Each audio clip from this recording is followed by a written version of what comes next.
От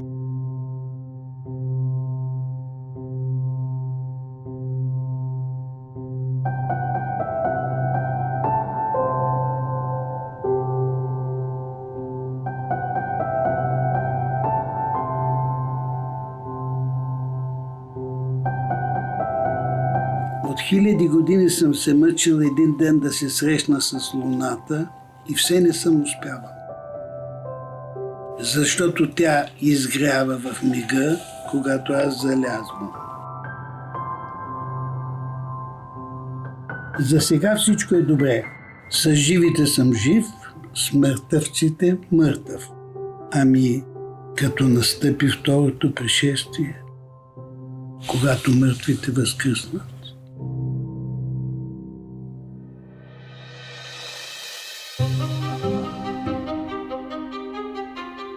Stéphane Albertrov Guetchev est né le 29 janvier 1911 à Rousset.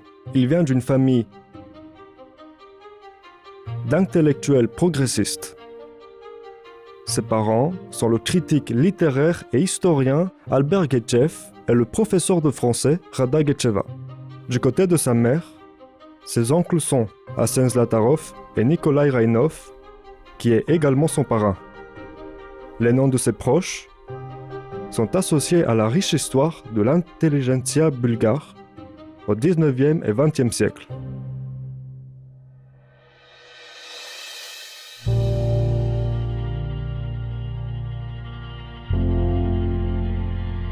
Après la mort de son père, Stéphane, sa sœur et sa mère ont quitté Rousset et se sont installés à Plovdiv, où peu après, la famille de Nikolai Rainov s'est également installée.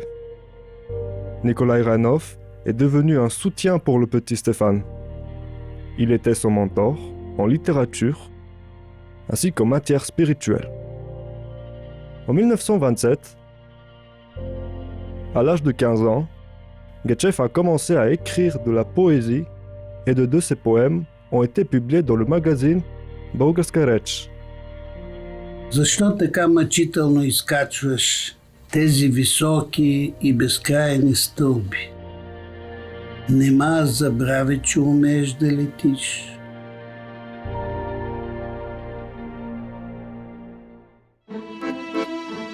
Stéphane, à 15 ans, a vécu environ 2 ans à Paris, où sa mère a été envoyée en spécialisation.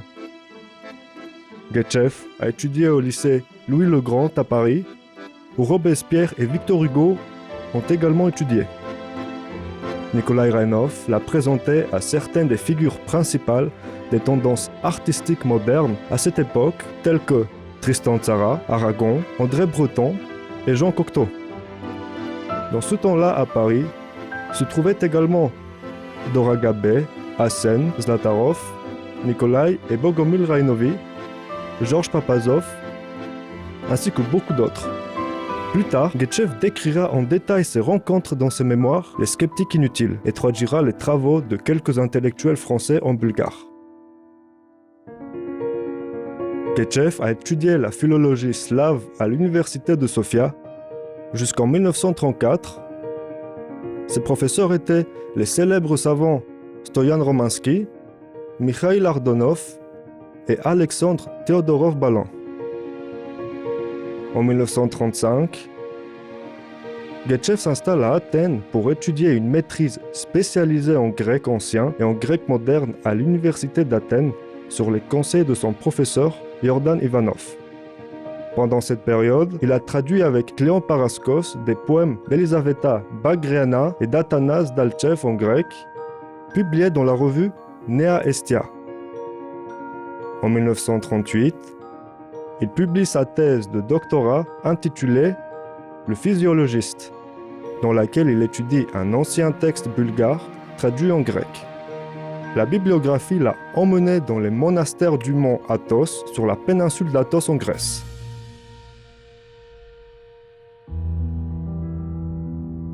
Après son doctorat, dans la période 1936-1942, Stéphane Guetchev a travaillé dans la légation bulgare à Athènes comme commis aux langues étrangères puis comme traducteur drachman. Pendant la Seconde Guerre mondiale à Athènes, Getchev a réussi à soutenir avec succès quelques de ses amis grecs et a sauvé la vie du grand écrivain Kostas Varnalis en garantissant pour lui devant les généraux allemands. Il a décrit ses souvenirs dans cette époque dans le livre « Mes amis grecs ».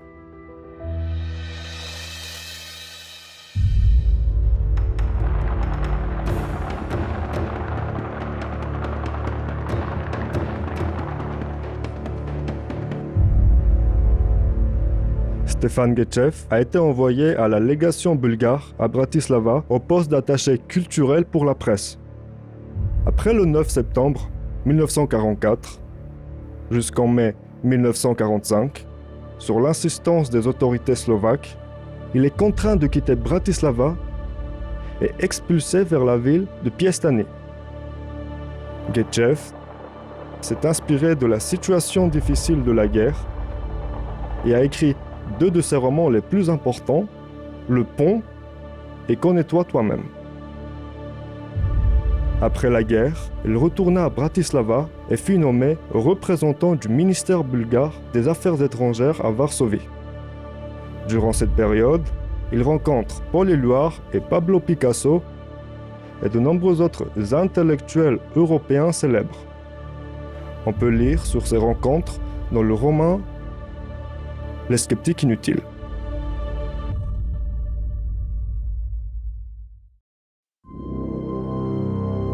En 1949, Stefan Getchev est renvoyé du ministère des Affaires étrangères parce qu'il n'est pas membre du parti.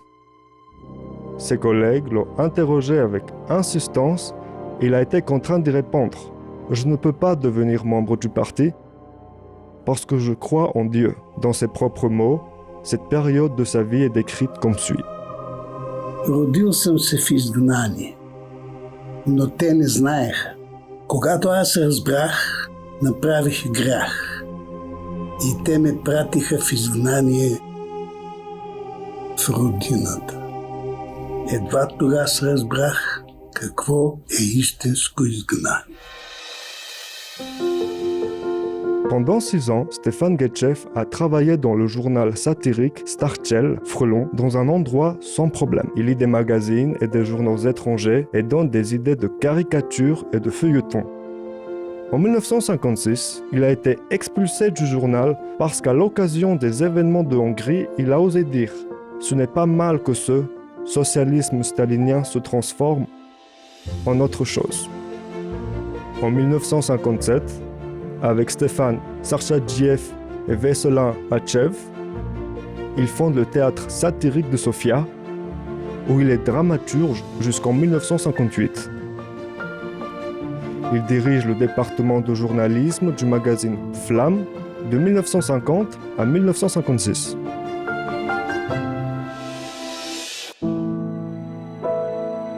En 1959, Krastina Mincheva et Stefan Getchev ont conclu un mariage civil qui a duré jusqu'à ce que Dieu les sépare. Traductrice, rédactrice et bibliographe, Krastina, ou comme il l'appelle affectueusement Titi, était l'ange qui a traversé tous les bons et mauvais moments avec lui pendant les 50 prochaines années de sa vie. Après une pause de 25 ans, au début des années 50, Stefan Getchev recommence à écrire des poèmes que ses amis très proches, Petar Dinekov et Blaga Dimitrova, aiment. Blaga Dimitrova l'aide à publier le recueil de poèmes appelé Carnet.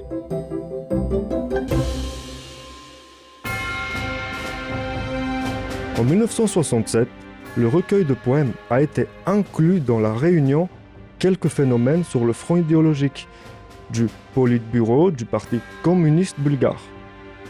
Le secrétaire aux affaires idéologiques, Venela Kotsev, a qualifié Carnet déviation de l'idéologie marxiste-léniniste et de l'internationalisme communiste. Cela a été fatal pour la carrière de Stefan Getchev dans le domaine de la littérature. L'interdiction ultérieure de ses œuvres littéraires dura 23 ans. La séparation formelle de l'auteur avec la sphère littéraire a été difficile, mais il n'a pas abandonné. Il a trouvé un moyen de publier en écrivant des romans policiers sous le pseudonyme Ventsislav Diavatov. Les romans policiers publiés, appréciés par les lecteurs, sont traduits du bulgare en tchèque, polonais et russe. Stefan Guetchev est un compilateur et auteur de préfaces d'anthologies et de livres d'auteurs étrangers publiés en Bulgarie. En tant que traducteur, Guetchev a laissé une empreinte sérieuse avec les traductions des œuvres De l'autre côté du miroir de Lewis Carroll, Ithaca de Konstantinos Kavafi, La joie de vivre d'Émile Zola et bien d'autres, ainsi que ses traductions d'autres langues comme tchèque, slovène, russe et allemand.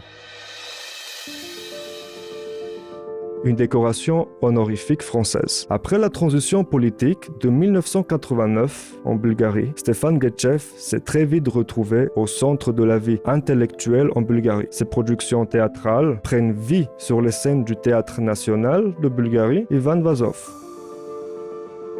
En 1995, l'ambassadeur de Grèce à Sofia, Anastasios Sideris, au nom du président Konstantinos Stephanopoulos, récompense l'écrivain et traducteur Stefan Guetchev avec la Croix d'or de la Légion d'honneur.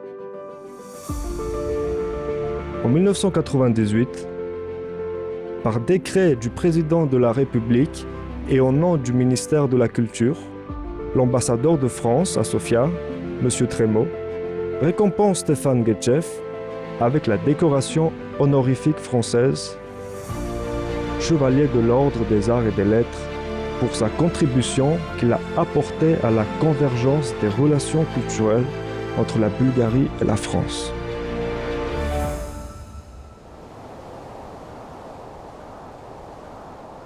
Le 4 janvier 2000,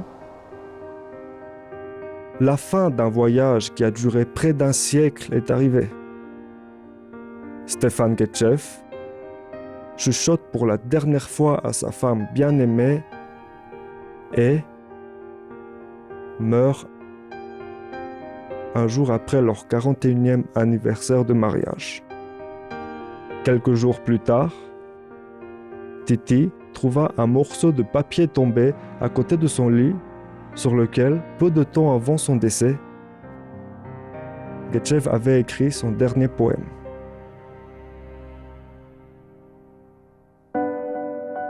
Au point du jour, sur l'échiquier, dans les cœurs de bois des pions, mûrit le vieux rêve qu'aujourd'hui, peut-être, leur coup, utile ou inutile, sous le regard de leur roi, les mèneront enfin jusqu'à la case ultime, au point du jour.